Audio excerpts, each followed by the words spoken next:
بسم اللہ الرحمن الرحیم۔ السلام علیکم ورحمۃ اللہ اسٹوڈنٹس، 9th کلاس کی اسلامیات کے ساتھ مبین احمد صدیقی آپ کے سامنے۔ آج ہم 9th کلاس کے پہلے حصے القرآن الکریم کے الدرس الثانی حصہ الف کو پڑھنے جا رہے ہیں۔ آئیے اسے پڑھنے کے لیے ہم بورڈ پر چلتے ہیں۔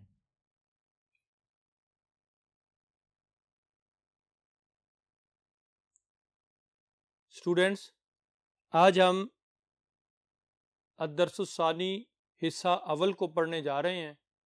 اس میں ہم سورۃ الانفال کی آیت نمبر 29 سے لے کے آیت نمبر 37 یعنی آیت نمبر 29 سے لے کے آیت نمبر 37 تک پڑھیں گے۔ آئیے دیکھتے ہیں کہ اللہ تعالیٰ نے اپنی ان آیات میں کیا ارشاد فرمایا۔ اعوذ باللہ من الشیطان الرجیم، بسم اللہ الرحمن الرحیم۔ یا ایہا الذین آمنوا، اے ایمان والو، ان تتقوا اللہ، اگر تم اللہ سے ڈرتے رہو گے، یجعل لکم فرقانا، تو وہ تمہارے لیے امر فارق پیدا کر دے گا۔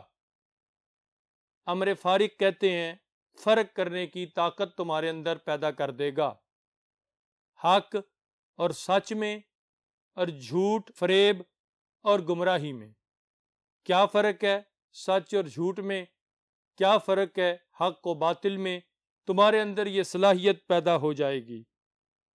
وَيُكَفِّرْ عَنْكُمْ سَيِّئَاتِكُمْ، اور آگے فرمایا اور تمہارے گناہ مٹا دے گا۔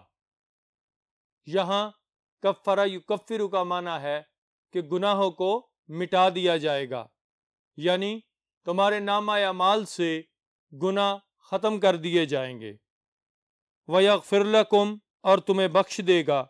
وَاللَّهُ ذُو الْفَضْلِ الْعَظِيمِ، اور اللہ تعالیٰ بڑے فضل والا ہے۔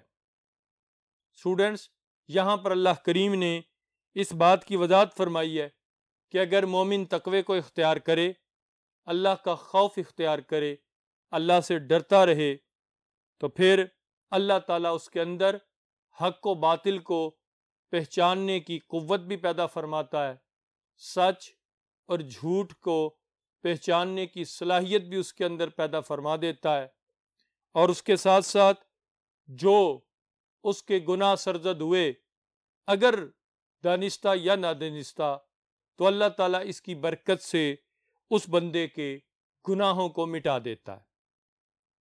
ایک اور مقام پر اللہ تعالیٰ نے اس کی وضاحت فرمائی ہے کہ جو لوگ اللہ سے توبہ کر لیتے ہیں، یبدل اللہ سیئاتہم عن الحسنات، اللہ تعالیٰ ان کے گناہوں کو نیکیوں سے تبدیل فرما دیتا ہے، یعنی ان کے گناہ ان کے نامہ اعمال سے مٹا دیے جاتے ہیں اور وہ لوگ اللہ تعالیٰ کے محبوب بندے بن جاتے ہیں۔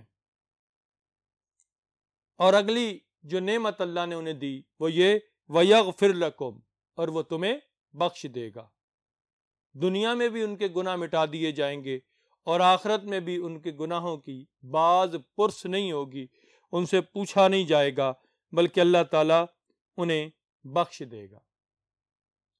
اس سے آگے پڑھنے سے پہلے ایک چھوٹی سی بات کی طرف توجہ فرما لیں کہ نبی کریم صلی اللہ تعالیٰ علیہ وآلہ وسلم نے جب نبی ہونے کا اعلان فرمایا تو آہستہ آہستہ چند لوگ ایمان لانا شروع ہو گئے، اور یہ تعداد آہستہ آہستہ بڑھتی چلی گئی، اتنی بڑی کہ مکہ المکرمہ کے قرب و جوار سے بھی لوگ آ کر اسلام قبول کرنے لگے۔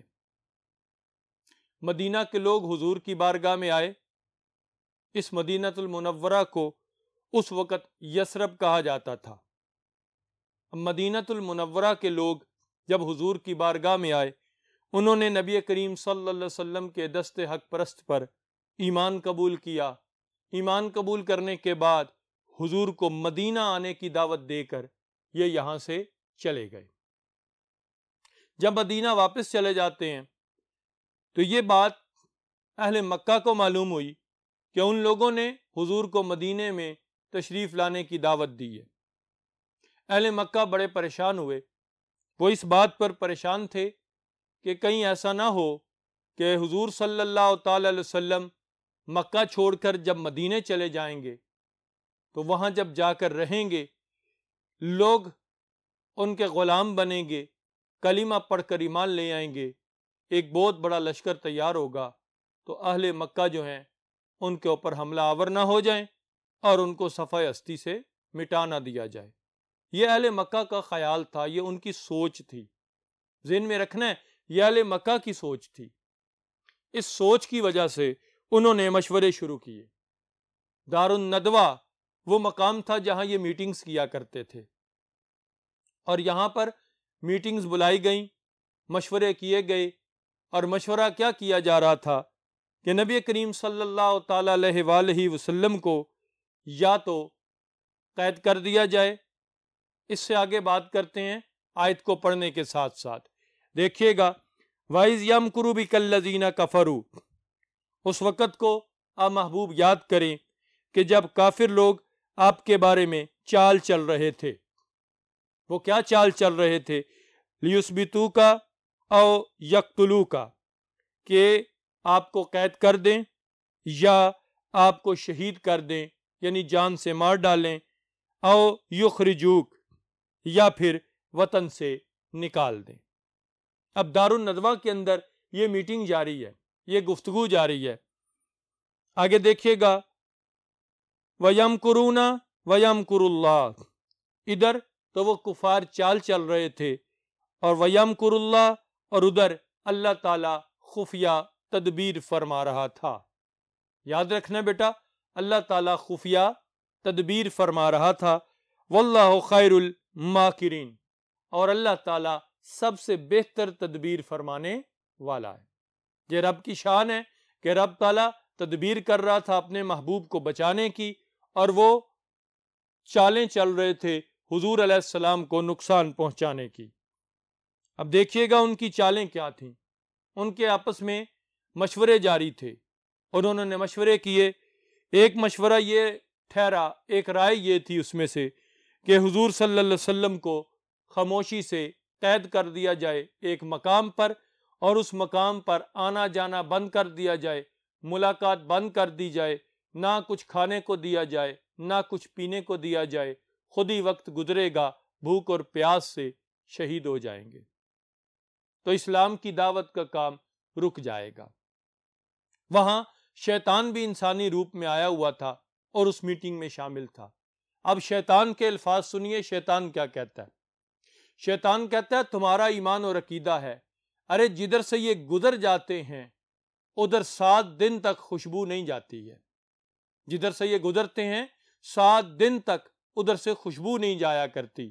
تم ذرا غور تو کرو، جہاں تم ان کو بند کرو گے، قید کرو گے، ان کے چاہنے والے ان کی خوشبو پاتے پاتے وہاں تک پہنچ جائیں گے، اور پھر اس کے بعد انہیں نکال کر لے جائیں گے۔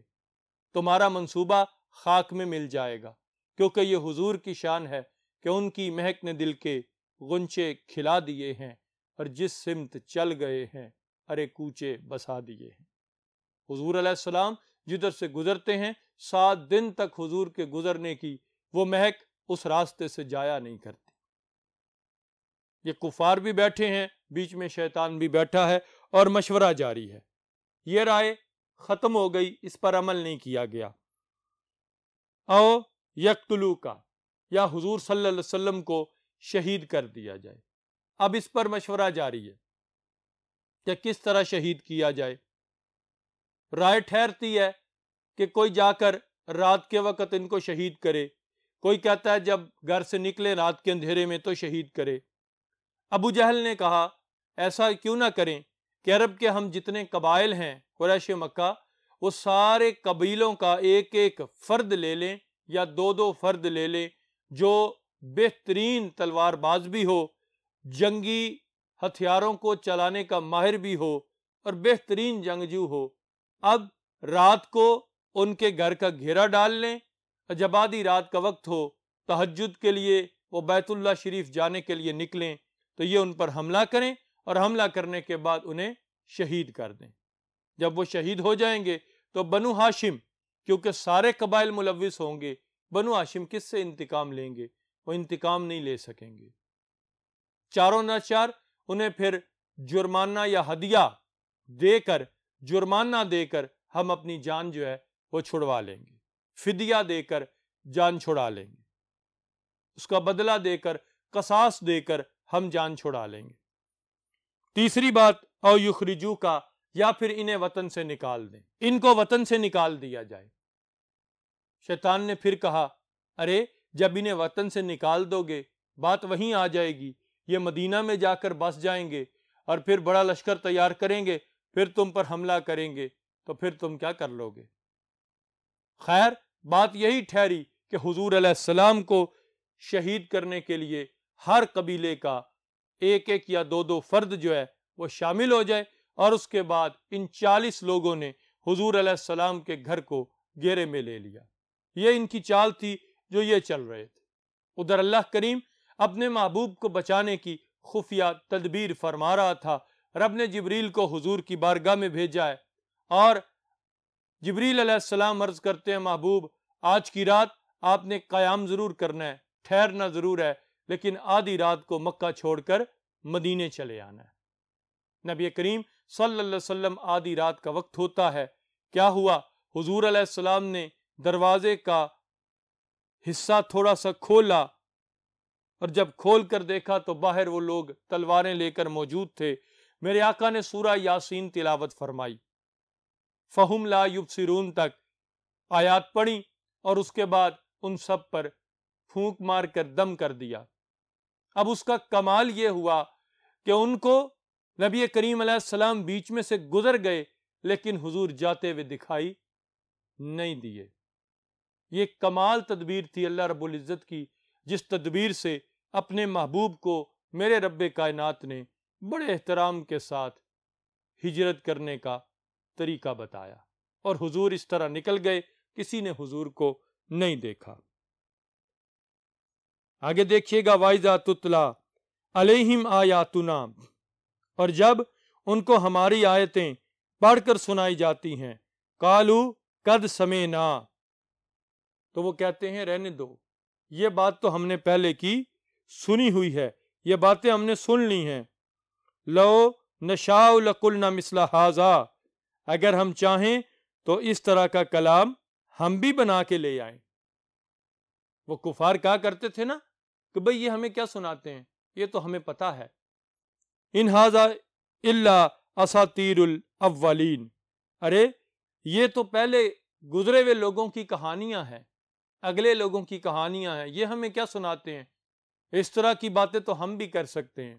یہ قرآن مجید کو انہوں نے چیلنج دیا کہ آپ جس طرح کی گفتگو کرتے ہیں، کبھی عیسیٰ علیہ السلام کی بات کرتے ہیں، کبھی یوسف علیہ السلام کی بات کرتے ہیں، کبھی بنی اسرائیل کا قصہ بیان فرماتے ہیں، کبھی آدم علیہ السلام کا ذکر کر دیتے ہیں، کبھی کسی نبی کا ذکر کر دیتے ہیں۔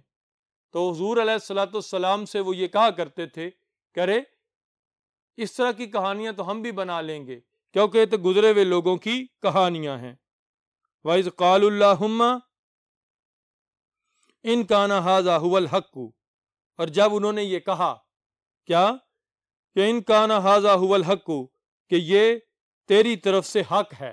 وہ کفار کیا کہتے ہیں کہ اللہ اگر یہ کلام تیری طرف سے حق ہے، سچا کلام ہے، من عندک، تیری طرف سے، فَأَمْطِرْ عَلَيْنَا حِجَارَةً مِّنَ السَّمَاءِ، تو ہم پر آسمان سے پتھر برسا، اَوْ ائْتِنَا بِعَذَابٍ علیم، یا کوئی تکلیف دینے والا اور عذاب نازل فرما۔ اب یہ کفار مکہ خود عذاب مانگ رہے ہیں کہ ہم پر عذاب نازل فرما دے، یا کوئی تکلیف دینے والا پتھر آؤ ہم پر نازل فرما دے۔ اب یہ دونوں باتیں جو ہیں، نمبر ایک کہ آسمان سے پتھر برسا، اور نمبر دو تکلیف دینے والا عذاب ہمیں نازل فرما، اگر یہ کلام تیری طرف سے سچا کلام ہے۔ جب انہوں نے یہ بات کی تو اللہ تعالیٰ نے اپنے محبوب کی عظمت کو بیان فرمایا، وَمَا كَانَ اللَّهُ لِيُعَذِّبَهُمْ وَأَنْتَ فِيهِمْ، اے محبوب اللہ ایسا ہرگز نہیں کرے گا کہ جب تک آپ ان میں موجود ہیں انہیں عذاب دے، کیونکہ محبوب تم ان کے درمیان بستے ہو، چلتے پھرتے ہو، ہم نے ان کی باتوں کو نہیں دیکھنا، ہم نے تو تیرے وجود کو دیکھنا ہے، ہم نے تو دیکھنا یہ ہے کہ ہمارا محبوب ان میں بستا ہے، تیری وجہ سے ان پر عذاب نازل نہیں ہوگا۔ وما کان اللہ لیعذبہم وانت فیہم، اور اللہ تعالیٰ ایسا نہیں کہ جب تک آپ ان میں موجود ہیں انہیں عذاب دے۔ وما کان اللہ معذبہم وہم یستغفرون، اور نہ ہی اللہ تعالیٰ ایسا ہے کہ وہ انہیں عذاب دیں جبکہ وہ بخشش مانگ رہے ہوں۔ اب یہ ذرا غور کیجئے گا، اس کو سمجھنے کے لیے یہ بات یاد رکھنے کی ہے کہ اہل مکہ میں وہ لوگ بھی ہیں جو حضور کے غلام بنے ہیں، ان میں ابو بکر صدیق بھی شامل ہیں، عمر فاروق بھی شامل ہیں، حضرت مولا علی شیر خدا بھی شامل ہیں، حضرت عثمان غنی بھی شامل ہیں۔ یہ وہ لوگ ہیں کہ جن کی دن اور راتیں صرف اس رب کی عظمت کو بیان کرنے میں، اس کا ذکر کرنے میں اور مغفرت اور بخشش مانگنے میں گزرتی ہیں۔ ان کی طرف اشارہ ہے، کہہ رہے ان میں تو ایسے بھی ہیں جو کہ بخشش مانگتے ہیں تو اللہ تعالیٰ پھر بھی انہیں عذاب نہیں دے گا۔ پہلے شان عظمت مصطفیٰ بیان کی کہ حضور کی وجہ سے عذاب نہیں ملے گا انہیں، پھر یہ بیان کیا کہ چونکہ حضور کے غلام یہاں بستے ہیں اس وجہ سے انہیں عذاب نہیں ملے گا۔ کمال دیکھیے حضور علیہ السلام کی عظمت اور شان کا، آپ کے مقام اور مرتبے کا، کہ جو حضور کے دامن سے وابستہ ہو جائے، اس کے وجود کی برکت سے بھی، حضور کی عظمت تو بہت بعد کی بات ہے، جو حضور کے دامن سے وابستہ ہو جائے اس کی موجود ہونے کی وجہ سے بھی کفار کو عذاب نہیں دیا جا رہا۔ کتنا حسین امتزاج ہے اللہ کریم کا اپنے محبوب اور اس کے غلاموں کے شان بیان کرنے کا۔ آگے دیکھیے گا، وَمَا لَهُمْ أَلَّا يُعَذِّبَهُمُ اللَّهُ وَهُمْ يَصُدُّونَ عَنِ الْمَسْجِدِ الْحَرَامِ، اب ان کے لیے یہ کون سی وجہ ہے کہ اللہ تعالیٰ انہیں عذاب نہ دے جبکہ وہ مسجد حرام سے لوگوں کو روکتے ہیں، نماز پڑھنے سے، مسجد حرام میں نماز پڑھنے سے وہ لوگوں کو منع کرتے ہیں، روکتے ہیں۔ وَمَا كَانُوا أَوْلِيَاءَهُ، حالانکہ وہ اس کے متولی بھی نہیں ہیں، اس کی حفاظت کرنے والے بھی نہیں ہیں، اس کی نگرانی کرنے والے بھی نہیں ہیں۔ ان اولیاؤہ الا المتقون، اس کے متولی، اس کی حفاظت کرنے والے وہ کون لوگ ہیں؟ وہ صرف پرہیزگار لوگ ہیں۔ وَلَٰكِنَّ أَكْثَرَهُمْ لَا يَعْلَمُونَ، لیکن اکثر لوگ اس بات کو نہیں جانتے۔ اسٹوڈنٹس، آپ کو یاد ہوگا، تاریخ میں پڑھا ہوگا آپ نے کہ مسجد حرام میں مسلمانوں کو کفار نماز نہیں پڑھنے دیتے تھے۔ یہ مشرکین مکہ کا طریقہ تھا، وہ نمازیں نہیں ادا کرنے دیتے تھے، روک دیتے تھے، منع کر دیا کرتے تھے۔ اسی بات کی طرف اشارہ ہے۔ وہ کس بات پہ روکتے ہیں؟ حالانکہ وہ لوگ تو اس کے متولی بھی نہیں، اس کے حفاظت کرنے والے بھی نہیں۔ مسجد حرام عظمت والی مسجد ہے، تقدس والی مسجد ہے، اس کے متولی، اس کی دیکھ بھال کرنے والے، اس کے اندر صفائی وغیرہ کرنے والے، وہ تو صرف پرہیزگار ہی لوگ ہو سکتے ہیں۔ اکثر لوگ اس بات کو نہیں سمجھتے۔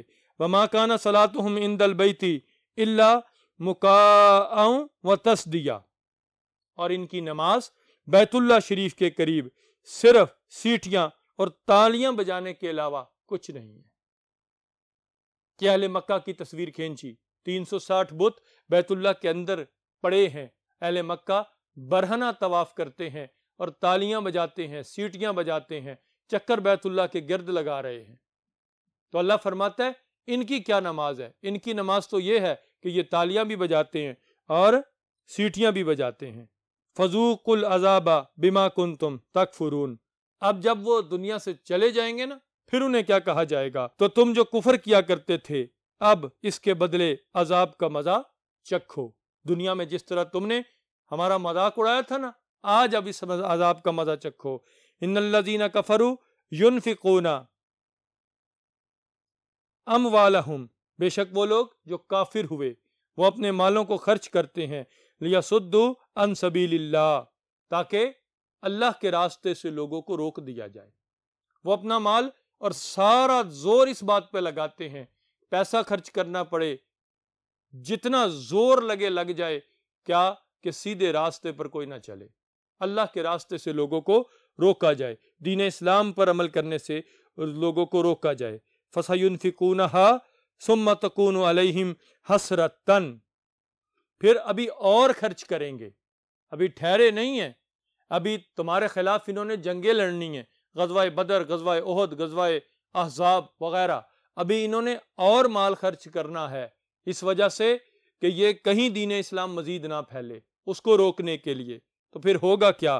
فَسَيُنْفِقُونَهَا، وہ اس کو مزید خرچ کریں گے، ثُمَّ تَكُونُ عَلَيْهِمْ حَسْرَةً، قیامت کے دن تو یہ مال صرف ان کے لیے ایک حسرت رہ جائے گا، آرزو رہ جائے گا، وہ سوچیں گے کاش ہم یہ مال خرچ نہ کرتے۔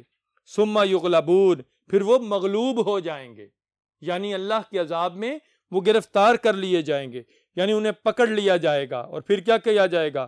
وَالَّذِينَ كَفَرُوا إِلَى جَهَنَّمَ يُحْشَرُونَ، اور پھر ان کفار کو جمع کر دیا جائے گا جہنم میں، پھینک دیا جائے گا جہنم میں۔ لِيَمِيزَ اللَّهُ الْخَبِيثَ مِنَ الطَّيِّبِ، یہ اللہ اس لیے فرمائے گا تاکہ اللہ تعالیٰ ناپاک کو پاک سے الگ کر دے۔ وَيَجْعَلَ الْخَبِيثَ بَعْدَهُ عَلَى بَعْدٍ، اور پھر گناہگار جو ہیں، خبیث جو ہیں، ان کو ایک دوسرے پر رکھ کر فَيَرْكُمَهُ جَمِيعًا، ایک ڈھیر بنا دے، فَيَجْعَلَهُ فِي جَهَنَّمَ، پھر اس کو جہنم میں پھینک دے۔ یعنی یہ کفار کی سزا بیان کی کہ وہ اللہ کی بارگاہ میں جب جمع کیے جائیں گے تو پھر اللہ تعالیٰ انہیں ایک کے اوپر ایک رکھ کر ڈھیر بنوائے گا، جب وہ سارے خبیث جمع ہو جائیں گے پھر اٹھا کر اس ڈھیر کو جہنم میں پھینک دیا جائے گا۔ اولئک ہم الخاسرون، اور یہی وہ لوگ ہیں جو بہت زیادہ خسارہ پانے والے ہیں۔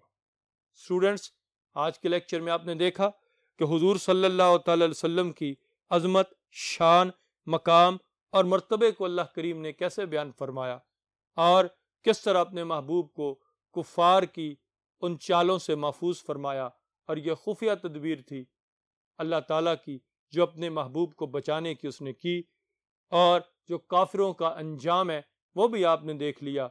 اس کو اچھی طرح سنیے گا، سمجھیے گا، تاکہ جب کوئی بھی کوسچن آپ کے سامنے آئے تو پھر آپ کو جواب دینے کی کوئی پریشانی نہ رہے۔ نیکسٹ لیکچر میں نیکسٹ آیات کے ساتھ پھر حاضر ہوں گے، تب تک کے لیے اللہ حافظ۔